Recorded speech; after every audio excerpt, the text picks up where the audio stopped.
In today's video, I'll show you how to unarchive emails in Yahoo Mail and move them back to your inbox. Start by opening your web browser and going to the official Yahoo Mail website.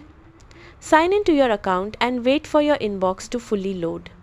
Once you're inside your mailbox, look at the left sidebar where your folders are listed. If you don't immediately see it, click More to expand the full folder list. Then click the Archive folder. This is where Yahoo stores emails that have been removed from the inbox but not deleted. Inside the Archive folder, find the email you want to restore. You can scroll through the list or use the search bar at the top to find it faster by typing the sender's name or a keyword. To unarchive the email, select it using the checkbox next to the message. Then click Move at the top of the page and choose Inbox. The email will immediately be moved back to your inbox. You can also drag and drop the selected email directly onto the inbox folder in the left sidebar if you prefer. That's it.